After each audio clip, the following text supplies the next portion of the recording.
Hi, I'm Rosalie Gilbert. I'm the Education and Outreach Coordinator with the Central Wisconsin Symphony Orchestra, and I'm here today with Ann Huntoon, who is our Executive Director. So Ann, could you tell us your favorite part about working for the Symphony? My favorite part about working for the Symphony is that I get to be in the middle of everybody's artistic creation. And so whether it's arranging for the next season or figuring out the details for the season that we're currently in. And then I get to play flute in the middle of the orchestra. So I get to see the end result of the product. So all of the work that we do to produce the concerts, I get to see the results of that firsthand. That's my favorite part. And tell me a little bit about this beautiful space that we're in. Well, we have been for the last year and a half housed in the Smith Scarabocchio Art Museum, and it's a very unusual space and an unusual arrangement, but one that fits us very well.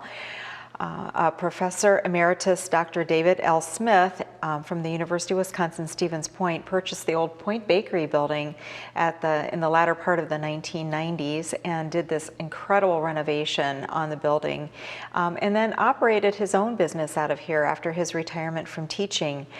And about 5 years ago, as he transitioned into assisted living, he had a vision for the city of Stevens Point and for our community, and he donated the building and all of its contents, which includes all of his artwork and all of his creative ventures, teaching and painting, drawing, developing the Smith Scarabocchio art technique.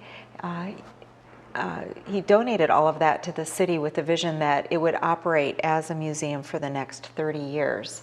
So we're very honored to be here, to be able to manage the space and also to be able to facilitate the next step in the life of the museum. Fantastic. And I know we're doing a lot of work with a lot of different organizations in the community, but one of our biggest partners is the University of Wisconsin here in Stevens Point. Can you talk a little bit about that partnership?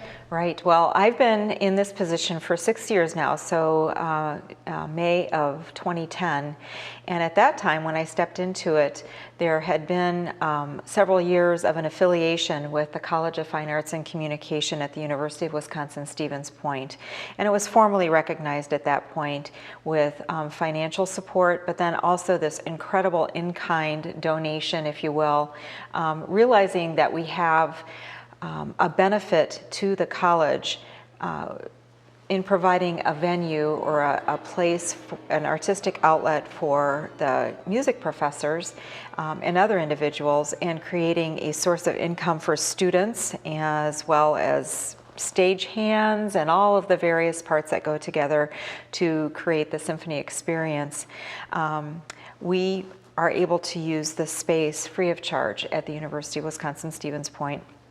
And then we also share percussion equipment with the university. And then we also have an assortment of equipment like chairs and stands that are used for both organizations.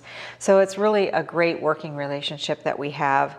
We are able to then promote the college through our marketing materials. So it's really a symbiotic relationship that's really not so unusual. This exists in a lot of communities that have orchestras of our size. And can you tell us a little bit about the Scholarship String Quartet program?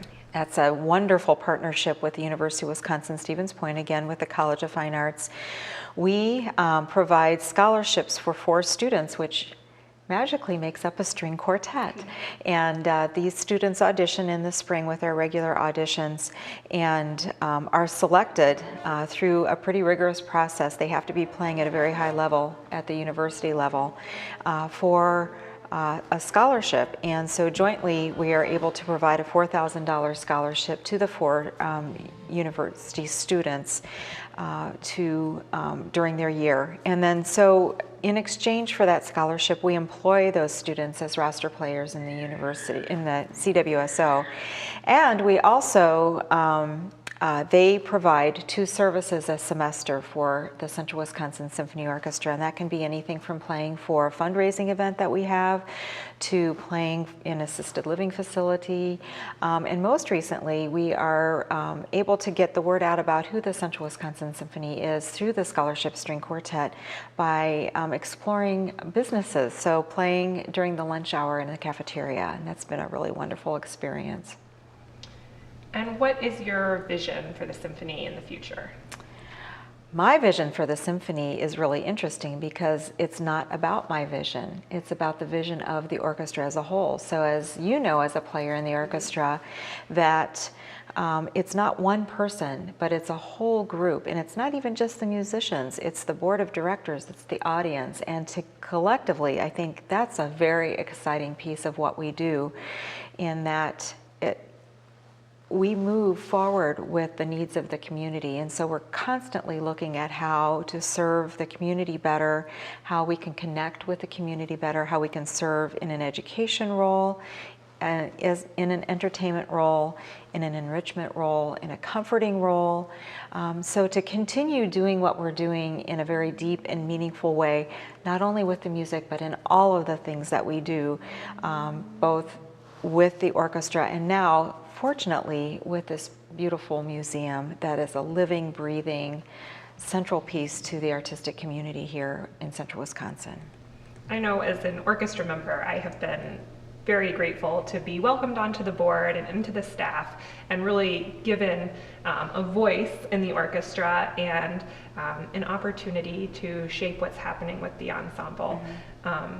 So that's really exciting. Yeah, I'm glad to hear that, because we are a major focus, as with all communities at this point, is we're looking at who's going to replace the workforce. And as the millennial population moves forward, we definitely want to be here to provide what it is that the millennials are going to want and need to settle in our community and to raise their families here and love it as much as the people who have done it before. Yeah. Anything else you'd like students to know about the orchestra? Students?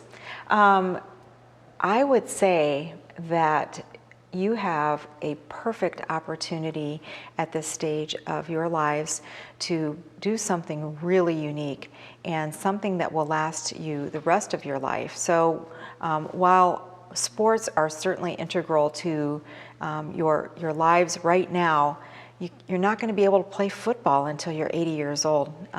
Maybe you will, but you will certainly be able to play violin, you'll certainly be able to play flute, you'll certainly be able to enjoy music the rest of your life. And interestingly enough, there was a woman who just passed away from the Atlanta Symphony Orchestra. She was 87 years old and played bass with the Atlanta Symphony Orchestra for 61 years, and she passed away after her concert this last weekend. So that's the length of a musical career, and she loved every day of it. Right. She started playing when she was 16 and she played until she was 87. And I think she went just the way she wanted to go. I believe so. I believe so. Yeah. Well, thank you. You're welcome. Thank you.